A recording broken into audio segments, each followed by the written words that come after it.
Hey guys, I am about to create a new kokodama, a wrapped succulent here. This is a climbing aloe, and I figured I would take you along for the ride so you can see exactly what I do.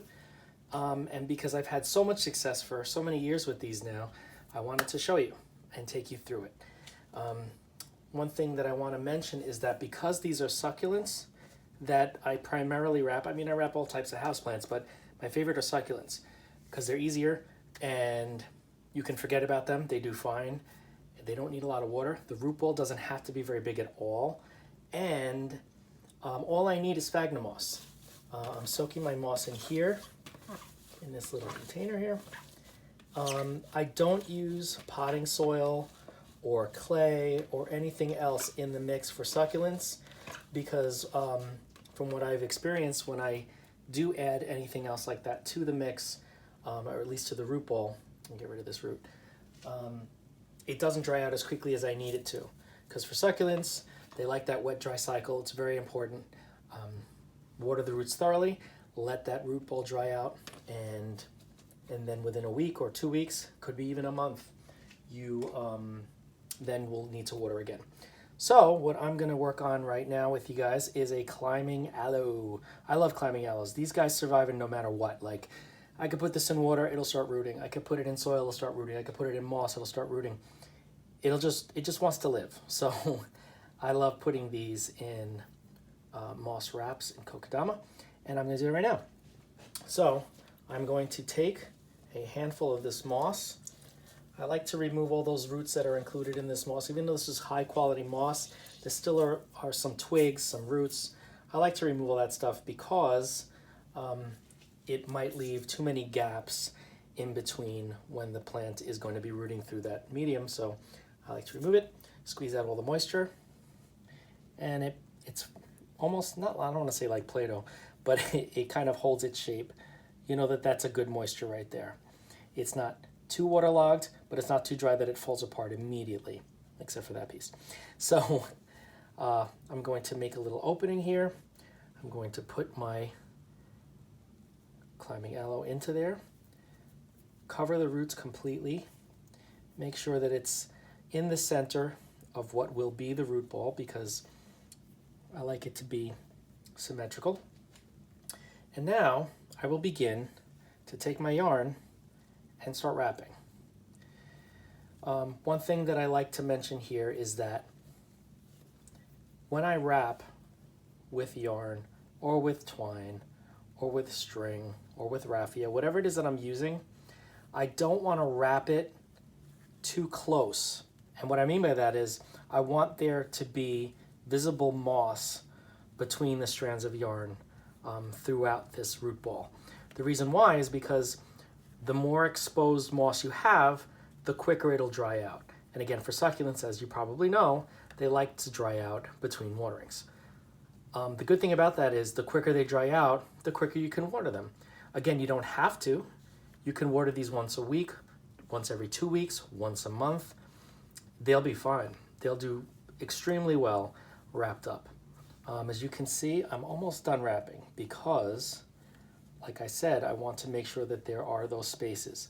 So you can see there's spaces of moss there sticking out. You can either leave that because it has a kind of cool look to it, or you can remove it. You can pinch all that stuff out and kind of neaten it up a little bit.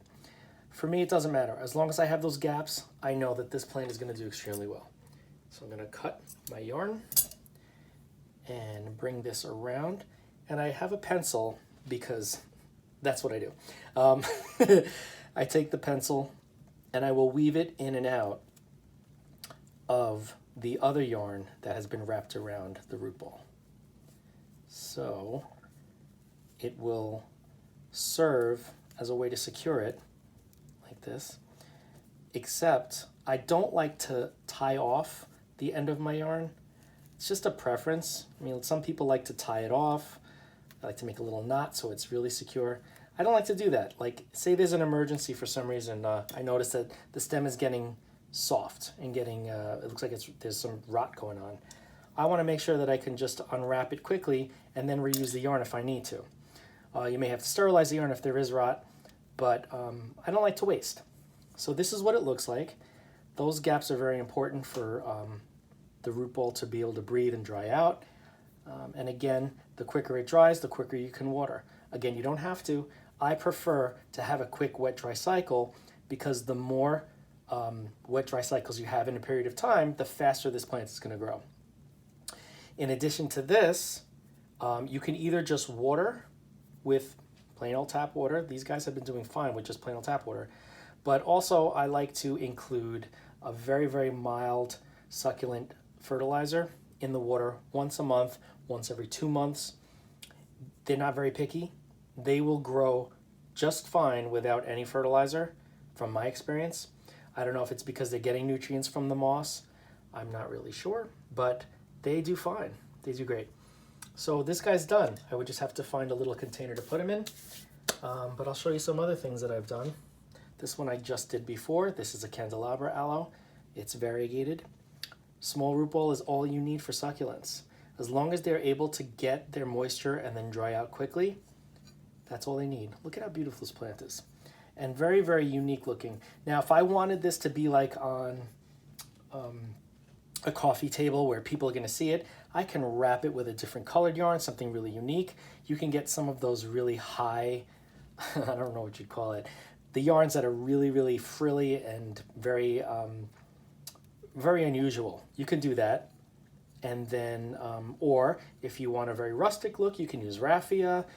So many options. I like to use, obviously, the clear containers. This is a glass. I have a lot of plastic that I have repurposed, like this one here. This one has a bunch of pups in there, as you can see. It's really, really happy, and it's little kokodama. But they're really great. This is one with the interestingly colored yarn. And this was a pup that was severely dehydrated. The mother wasn't doing so well, so I ripped the baby off, and I gave him his own little root ball with moss, and you could see how fleshy and happy his leaves are now. Look at this. He's thrilled. Are you thrilled? I'm thrilled. See? Told you. But yeah, you could do this with house plants, any type of tropical house plants. What I would recommend, though, is if you're going to use, if you're going to wrap them in moss, a tropical house plant like a pothos or philodendron, I would definitely recommend putting in the center some soil in the root ball before you wrap it in moss. They need that extra moisture, those extra nutrients. This is a bromeliad. Again, since most of their nutrients are absorbed through their leaves, all I did was use the sphagnum moss for this puppy. Bilbergia, really, really good. And they're all thrilled. They're all very happy. Here's one of the mother aloes. Small root ball, nicely hydrated, very happy in her little kokodama. So yeah, if you have any questions about the process, about how to do it, if you want to just discuss, feel free to reach out to me in the comments section, and I will get back to you. And I appreciate you watching. Feel free to subscribe if you haven't, share, all that good stuff, the little bell thingy, and I will see you in the next video.